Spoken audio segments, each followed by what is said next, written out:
And in this video, we're going to take a closer look at the shotgun that was recovered from Michael Steele's property after he was arrested. Now, he was never actually charged with having possession of this shotgun. This charge was actually dropped later in court. But how did that gun actually get there? Now, it's worth remembering that the only person that actually admits to being in possession of this illegal firearm, of this shotgun, is actually Darren Nichols himself. Now, if we go back just briefly to the book Blogs 19, it's in that book, which he co-wrote, that he states the following. I was just about to get out of the bath when I heard the bell go. Almost jumped out of my skin. Since the murders, I've been convinced the old Bill were going to come round at any moment. When I opened up and saw it was Maddie, this young gypsy bloke who I'd seen around town, it was a real relief. But not for long.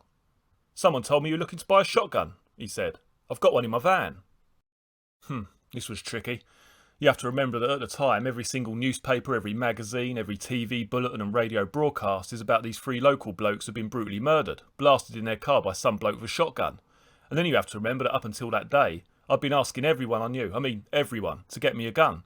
I was really desperate for it. And now that the gun had arrived, what I wanted to say was, no thanks mate, don't need it anymore. But that would have been a bit of a giveaway. Okay, I said, great, I'll have a look. I went to the bloke's van and he opened up the back to show me this 9-shot single-barrel pump-action shotgun with 3 cartridges, all in a brown plastic case. He wanted 350 quid for it, so I told him I'd just have to give my mate a call to check if the price was right. I slipped back indoors and phoned Mick. He agreed that the best way to avoid suspicion was to go ahead and buy it, and he promised he'd pay me back right away.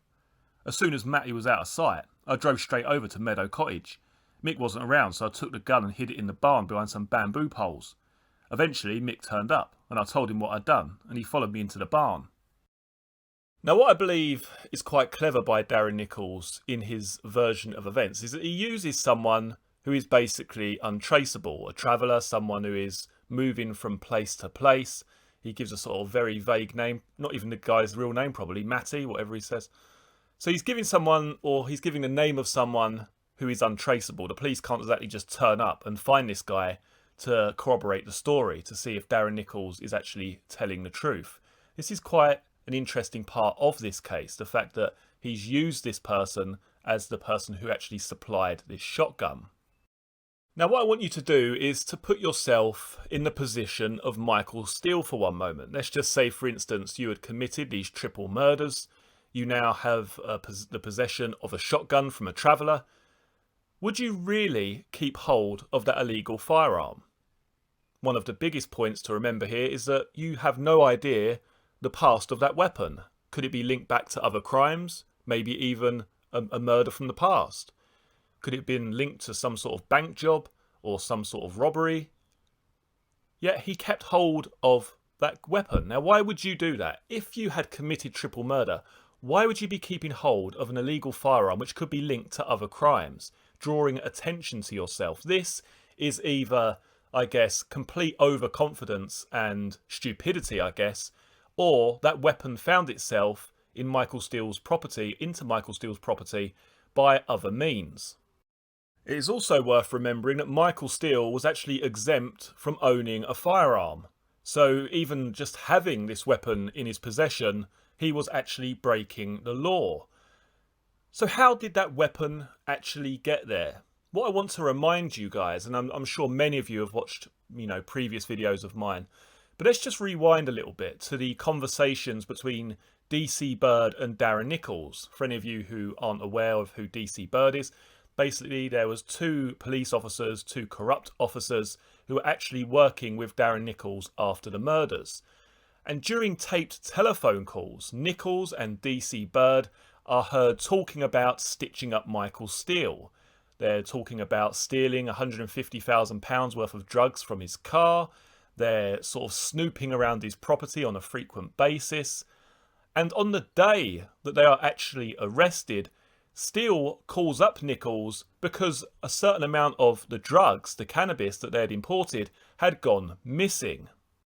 Now, Nichols' first thought upon hearing that news is that DC Bird had somehow gotten into Steele's property and stolen it, because DC Bird knew exactly where he kept his gear, he knew where he lived, he used to snoop around the property on occasions, and Nichols was certain that DC Bird had something to do with that consignment going missing, or at least part of it going missing. If we go back to Darren Nichols' version of events regarding the actual weapons that killed Tucker, Tate and Rolfe, the two shotguns which were supposedly used by Steele and Womes, he mentions that they disposed of those weapons by grinding them up and throwing them into the sea. So that then surely leaves us with the question, why didn't Steele simply dispose of this shotgun that he purchased from the Traveller? Why keep hold of it? Why keep it in a barn, A, when you are exempt from keeping a firearm in the first place, so you're going to get in trouble for that? And, you know, as I said earlier, it could be easily linked back to another crime, which you then have to account for. I think when we take all the evidence into consideration, the fact that DC Bird and Darren Nichols were in cahoots with each other, and really sort of desperate to nail Steele for whatever they possibly could. You know, we weren't just talking about, you know, these telephone conversations discussing their, you know, the sort of cannabis importations or anything like that. Nichols was talking about the whole operation. He was talking about Steele's associates, who was a driver for Steele, you know, almost trying to frame other people at times.